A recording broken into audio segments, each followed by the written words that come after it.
Paper को सबसे सही तरीके से प्रेजेंट कैसे करना होता है, यानी कि जब आप आंसर लिखना शुरू करो सीबीएसई क्लास 10 के बोर्ड एग्जामिनेशन में, इन्विजिलेटर का एक सेकंड भी मन ना करे कि भाई इस बच्चे के मार्क्स काटने चाहिए क्या कि नहीं चाहिए, है ना।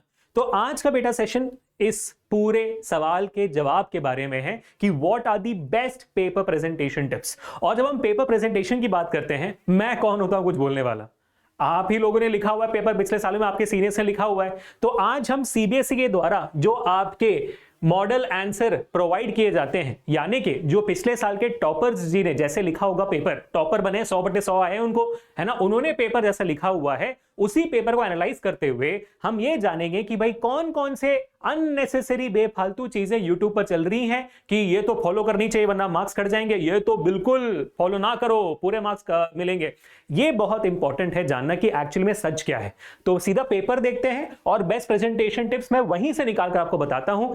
10 मिनट का सेशन होगा, लेकिन 10 मिनट के अंदर आप पूरा ज्ञान लेकर जाओगे। वीडियो अच्छा लगे बच्चों तो make sure to hit the like button, share this video, subscribe to the channel. और आपने मेरा हमेशा सपोर्ट किया हुआ है सच बात बाहर निकालने के लिए विद प्रूफ, वही आज सच मैं बाहर निकालने वाला हूं for the best presentation tips to write down your best answers to get 100% marks like how toppers do. ठीक है, चलिए शुरुआत करते हैं और सीधा मुद्दे पर आते हैं। तो जैसे आप सीबीएसई की वेबसाइट में जाकर ये मॉडल आंसर डाउनलोड करते हो क्लास 10 का, मैं पिछले साल का दिखा देता हूं आपको। तो आपके पास एक डाउनलोड हो जाएगा और डाउनलोड होने के बाद आपके सामने ये क्या कहते हैं, ये पूरा का पूरा पीडीएफ आपके सामने आ जाएगा, जहां पर आपके सीबीएसई क्लास 10 के टॉपर्स ने लिखा हुआ है पूरा का पूरा जवाब। ठीक है तो पूरे ध्यान से देखेंगे, एक एक करके आगे बढ़ेंगे और मैं आपको सीधा का सीधा जवाब देते हुए जाऊंगा। ठीक है, मैं ढूंढ रहा हूं कि पेन कहां है, पेन यहां पर रखा हुआ है, सॉरी।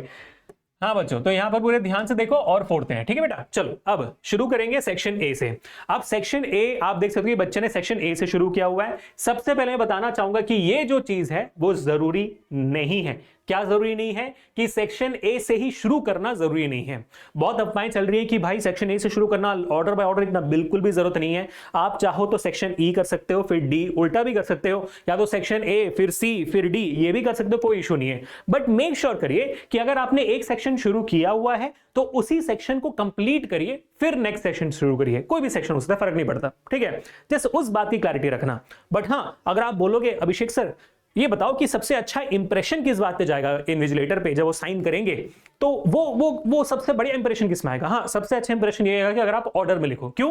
क्योंकि उनके पास जो सीबीएसई की आंसर की होगी वो भी सेक्शन ए से शुरू होगी और वो भी ऑर्डर में होगी। या तो अगर आप उल्टा करते हो, सेक्शन ई से उल्टा आते हो, तब वो उल्टा भी देख सकते हैं, वो भी फर्क नहीं पड़ता। तो मैं हमेशा बच्चों को सजेस्ट करता हूं कि आप सेक्शन ई से शुरू किया करो, क्योंकि सेक्शन ई सबसे आसान सवाल होते हैं, केस बेस्ड क्वेश्चन। फिर सेक्शन डी डायरेक्ट सवाल होते हैं, सेक्शन सी भी 1 मार्क से ज्यादा आसान होता है। 1 मार्क में सबसे ज्यादा आपको दिक्कत होती है सोचने के लिए, भाई ये करना होता है, इसमें कौन सा ऑप्शन सही, सारे ऑप्शन सही लग रहे हैं। तो ये सारे ऑप्शन, ये सारी दिक्कतें आपको होती है, वो उन सारी चीजों से आप बच पाओगे। तो शुरुआत बेटा आप किसी चीज से भी कर सकते हो, है ना। तो it's completely on you. I hope you guys got the idea. हाँ, हो सकता है कि आपने एक सेक्शन शुरू किया, शुरू करने के बाद 2-3 सवाल उसके आते थे, तीसरा सवाल नहीं आता था, तो दूसरा सेक्शन शुरू करने के बदले उस सवाल पे जगह छोड़ो और फिर उसका नेक्स्ट सवाल करो। बहुत इंपॉर्टेंट। ठीक है, अब इस बच्चे को कितने अच्छे तरीके से सेक्शन ए लिखा हुआ है कि वो सेक्शन ए शुरू कर रहे हैं, ताकि आपके एग्जामिनर को क्लियर कट पता चल जाता है कि भाई हाँ ठीक है, बच्चे ने सेक्शन ए शुरू किया है, एग्जामिनर ने, इवैल्यूएटर ने अपना सेक्शन ए वाला पेज खोला, आंसर की मैच करना शुरू कर दिया।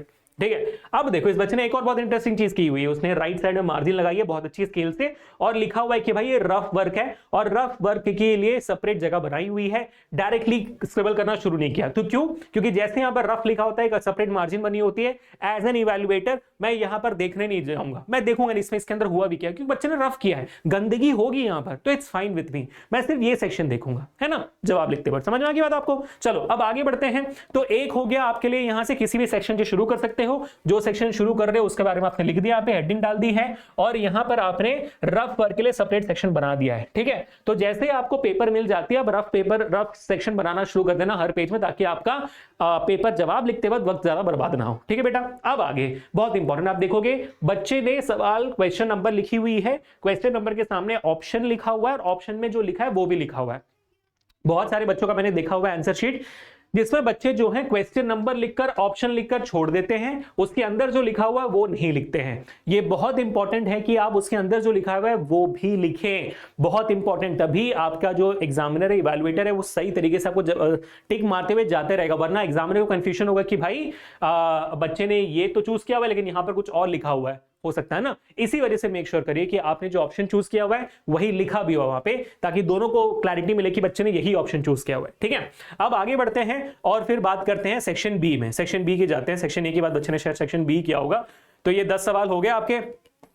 हाँ, बहुत सारे बच्चे पूछते हैं कि सर एक्सेशन रीजनिंग में क्या करें। एक्सेशन रीजनिंग में भी बेटा ऑप्शन लिखो, ऑप्शन लिखने के बाद पूरा जो ऑप्शन में लिखा हुआ है उसको भी कंप्लीट करो, बहुत इंपॉर्टेंट। ठीक है, अब आगे बढ़ते हैं टू द सेक्शन बी। अब देखो बच्चे ने यहां पर सेक्शन बी लिखकर शुरू कर दिया है। तो देखा आपने, सेक्शन बी का हेडिंग अलग से डाल दिया है, एक लाइन एक सवाल के बाद छोड़ी हुई है, हेडिंग लिखा है, फिर एक लाइन छोड़ी हुई है, फिर उन्होंने क्वेश्चन नंबर 21 उसका ए पार्ट लिखकर शुरू कर दिया जवाब, है ना, ये बहुत इंपॉर्टेंट। ठीक है, अब इसमें सबसे बेस्ट इंपॉर्टेंट टिप जो मैं कहना चाहूंगा कि हर सवाल के बीच में एक लाइन जरूर छोड़िए। जैसे क्वेश्चन नंबर 21 के बाद उन्होंने एक लाइन छोड़ा, क्वेश्चन नंबर 22 किया।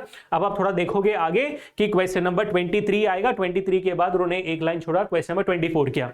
तो क्वेश्चंस के बीच में क्लियर कट गैप होना बहुत जरूरी है, वरना ये लग सकता है कि भाई जो 24th क्वेश्चन हो 23 का ही भाग का आपने लिख दिया है, ऐसा हो सकता है। तो मेक श्योर करिए कि डिवीजन हो। अब बहुत सारे रूमर्स आपके क्लास 10 के लोग यूट्यूब पर पढ़ाते हैं कि भाई 2 क्वेश्चंस के बीच में अंडरलाइन कर लेना, एक लाइन मार देना ताकि डिफरेंशिएशन लगे। कर सकते हो अगर वक्त है तो, अगर वक्त नहीं है तो कोई टेंशन नहीं है, आप ना भी करोगे ना आपके मार्क्स नहीं घटवाने वाले। भाई टॉपर ने किया हुआ पूरे 100/100 आए, कुछ हुआ नहीं उनका यहाँ पे। ठीक है, तो इट्स एब्सोल्युटली फाइन। अब एक और चीज आप नोटिस कर सकते हो इस सवाल में, सेक्शन बी के हर सवाल में, सेक्शन ए में मैं दिखा नहीं सकता था आपको, सेक्शन बी में दिखा देता हूं। देखो सवाल है, जवाब लिखा हुआ है, सब जगह देखो जवाब लिखा हुआ है ना। अब देखना कहीं पर भी बच्चे ने किसी भी कीवर्ड को अंडरलाइन किया हुआ है, आप देख पा रहे हो किसी भी कीवर्ड को अंडरलाइन किया हुआ है? बिल्कुल नहीं। देखो आगे दिखाता हूं मैं, देखो यहां पर सेक्शन बी, ठीक है, प्रॉब्ली सेक्शन सी से शुरू होगा, सेक्शन सी भी देख लेते हैं एक बार, है ना। सेक्शन बी खत्म होता है, ये आपका सेक्शन सी होगा मोस्टली। ठीक है, देखो आप कहीं पे भी अंडरलाइन किया हुआ है? नहीं, कहीं पे भी अंडरलाइन नहीं किया हुआ है ना। तो ये एक बहुत इंपॉर्टेंट चीज नोट डाउन करने वाली है कि जरूरी नहीं है कि आप जवाबों में अंडरलाइन करो चीजों को, बिल्कुल भी जरूरी नहीं है। Keep that in your mind very clearly, ठीक है बेटा, keep that in your mind. तो बहुत सारे मतलब यूट्यूब पर बोला जाता है कि आप एक काम करना, आप इंपॉर्टेंट वर्ड्स को हाईलाइट कर देना, है ना। फिर टेंशन होती है कि भाई इसमें इंपॉर्टेंट वर्ड कौन सा है ना, किसको अंडरलाइन करें। बिल्कुल ये सब आप करिए, लेकिन अगर एंड में आपके पास वक्त बचता है तो रिमेंबर दिस स्टेटमेंट ऑलवेज कि भाई साहब जवाब लिखने से ज्यादा कोई भी चीज इंपॉर्टेंट नहीं है, कोई भी तरह का प्रेजेंटेशन इंपॉर्टेंट नहीं है। ठीक है, बात समझ में आ गई? तो मेक श्योर करिए कि आप पहले जवाब लिखें, और सारा जवाब लिखने के बाद सेशन के एंड में, मतलब पेपर के एंड में अगर आपके पास वक्त बच जाता है तो फिर आप आराम से बैठ के अंडरलाइन सुंदर सुंदर तरीके से स्केल से अंडरलाइन करिए, कोई इशू नहीं होगा। ठीक है, उसमें देखना सबसे इंपॉर्टेंट कीवर्ड क्या है वगैरह वगैरह, बहुत बढ़िया है। ठीक है, अब एक और presentation tip for students who are doing numericals. Numerical का मैंने यहाँ पे एक बहुत अच्छा न्यूमेरिकल दिखा था, मैं चाहता हूं कि आप सब देखें। अब देखो सबसे पहले बच्चे ने गिवन लिखी हुई है ना। अगर आप यहां पर गिवन लिखकर सारे पॉइंट्स को लिखो क्या क्या दिया हुआ है, उसके बाद बच्चे ने लिखा हुआ है कि क्या फाइंड करना है, टू फाइंड के सामने क्वेश्चन मार्क लिखा हुआ है, उसके बाद बच्चे ने फॉर्मूला लिखा हुआ है, उसके बाद बच्चे ने सॉल्व करना शुरू किया, और सॉल्व करने के बाद फाइनल आंसर में डब्बा बनाया हुआ है ना। ये एक्सट्रीमली इंपॉर्टेंट कि ये प्रोसेस आपको फॉलो करना है किसी भी न्यूमेरिकल में। आपने लिखा गिवन आइटम क्या है, टू फाइंड क्या है, और उसके बाद सोल्यूशन क्या है, ये सबसे इंपॉर्टेंट आपके लिए। ठीक है बेटा, नोट डाउन कर लिया आपने, चलिए बढ़िया। अब एक दो आखिरी चीजें जिसके बारे में बताना चाहूंगा। One of the thing is, अगर आप देखोगे जहां पर ही बच्चा काटाबूटी कर रहा है, काटाबूटी मतलब जहां पर ही बच्चे की गलती हो रही है, बच्चा और उससे कैसे आगे बढ़ रहा है। अगर आप देखोगे गलती हुई, एक सिंगल स्ट्राइक काटा, गलती हुई एक सिंगल स्ट्राइक से काटा, है ना।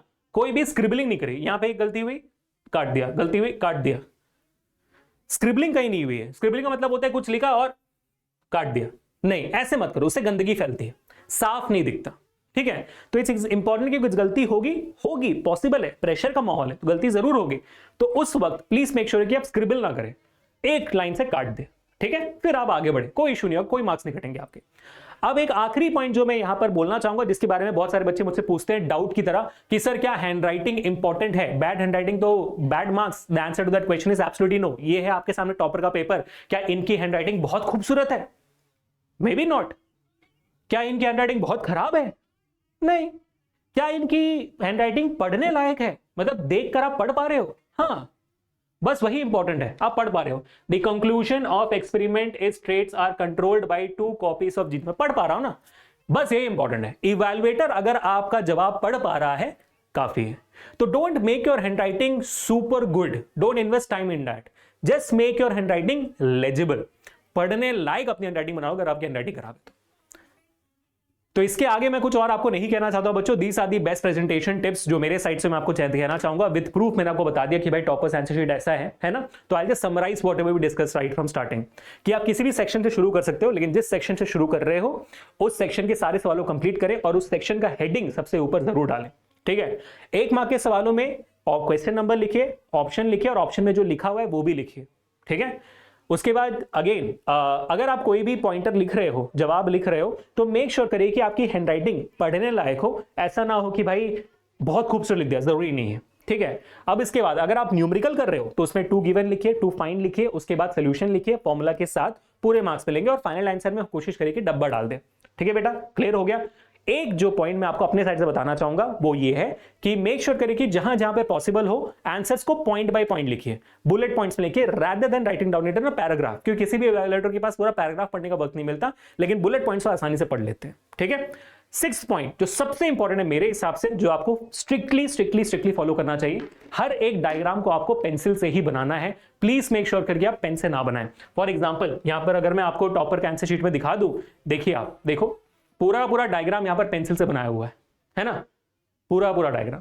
तो पेंसिल से बनाइए किसी भी पॉइंट में। इनफैक्ट ये जो एरो मार्क्स बने हैं मैं चाहता हूं कि वो भी आप पेंसिल से बनाओ, क्योंकि पेंसिल से ही आपको बनाना है, पेन से बिल्कुल नहीं बनाना है। और जरूरी नहीं है कि आपको स्केल से बनानी है, आप रफ डायग्राम से बना सकते हो जहां जहां पर भी पॉसिबल हो। इससे इवैल्यूएटर के पास एक अच्छा मैसेज आता है दिमाग में अनइंटेंशनली, सबकॉन्शियसली, कि भाई ये बच्चे ने पढ़कर लिखा हुआ है, समझ कर लिखा हुआ है, डायग्राम्स बना रहा है ना। That's all for today people. Thank you so much for watching this video. अच्छा लगा तो make sure to hit the like button, share this, subscribe to the channel. अगर आपको ऐसे ही और क्या कहते हैं भाई 800 PYQs और करने हैं for physics, chemistry, mathematics, biology, SST, English, Hindi, CAIT, हमने आपके लिए पिछले 15 साल के सबसे इंपॉर्टेंट सवालों को, मोस्ट एक्सपेक्टेड क्वेश्चंस को हमने चुनकर निकाला है कॉम्पिटेंसी बेस्ड क्वेश्चंस के साथ विद प्रॉपर सॉल्यूशंस। और ये है हमारा योद्धा टेस्ट सीरीज, इसका लिंक डिस्क्रिप्शन में। और ये 800 सवालों का क्वेश्चंस का भंडार विद मोस्ट एक्सपेक्टेड क्वेश्चंस आपको सिर्फ और सिर्फ 49 रुपीज में मिलेगा। तो जाओ डिस्क्रिप्शन में जो लिंक है उस पर क्लिक करो और इसे ले जाओ, ठीक है बच्चों। तो मिलते हैं नेक्स्ट सेशन में। Until this Abhishek signing off, और आप लोग फोड़ते रहना। पीस।